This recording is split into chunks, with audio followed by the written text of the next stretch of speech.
So I want to talk to you guys more about my life than what the voices are talking about.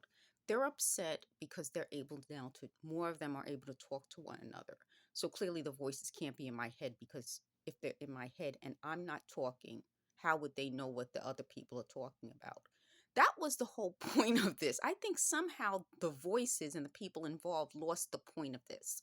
What I'm asking for the people involved in creating these voices that cause people to seem mentally ill when they're not, and years and years and years of this went on for some people. I'm asking them to not, they just said, do the right thing.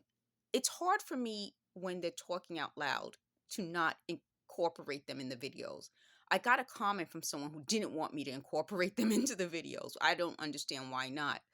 But I'm asking them, why, how could you live with yourselves doing this to so many people, having them go on psychiatric medicine, get some of them were admitted into psychiatric hospitals. When I first started talking about this, people left comments to me like, don't talk about it. They're going to put you in a mental institution. You're going to seem nuts.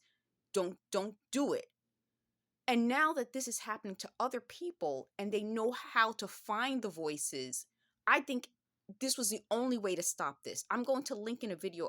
A woman's husband was being stalked by his ex-wife.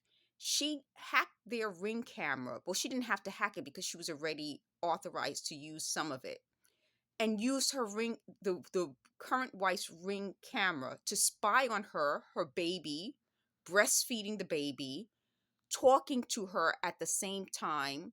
And the wife immediately went to the Ring camera and took it down. And thankfully, a news reporter covered the story. So you have to see that.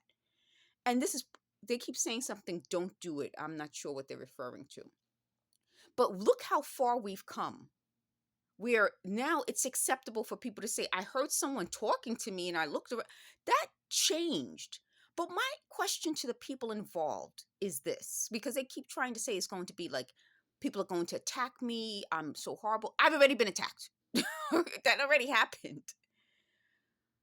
What I'm saying is, how could they do it? How could you sit around talking to people, invading their privacy, knowing you are making them crazy, and just still do it? Like today, they're still doing the same things to me. So now they're pressuring me to give them credit because I started using Aspercreme.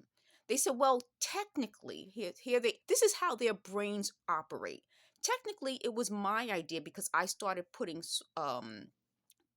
rubbing alcohol that has mint in it, like I think it's called wintergreen or something, on me when I felt pain. And that was how this started, with this whole aches and pains. And I did videos in 2019. I would walk, I thought it was just past the window, feeling these aches and pains. So I started to do that. And then I was watching a commercial and they said, you should try, the voices said I should try some sort of painkiller. I don't know, was it it wasn't Aspercreme, it was another commercial that's on TV. And they said I should try it. So they want me to give them credit for that. But here's my point. Their personality is what they're trying to put on me. But I can never be that way. I could never do it. Like seriously, I could never sit around putting people down.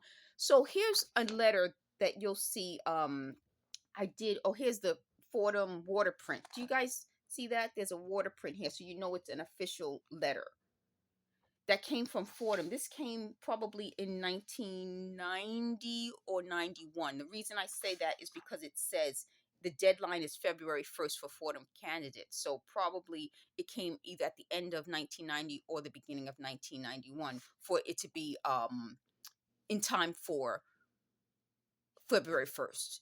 So they wouldn't give it to you like right, if the deadline's the end of January, they wouldn't give it to you January. So this probably came from 1990, and you can tell the official letterhead, and you can tell it's written on the Fordham paper. So this is something that is special to me, and I would have done my scrapbooking, all that other stuff, but with all of this happening, I found it and I wanted to share it with you.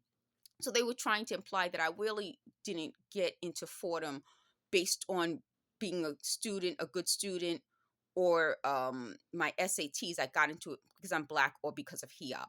I've shown you before, HEOP is the best program I can ever think of for New York residents.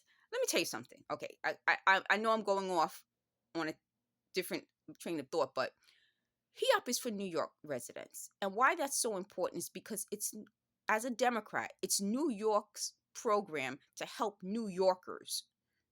So while we're talking about things to help New Yorkers, these people are talking about things to hurt New Yorkers.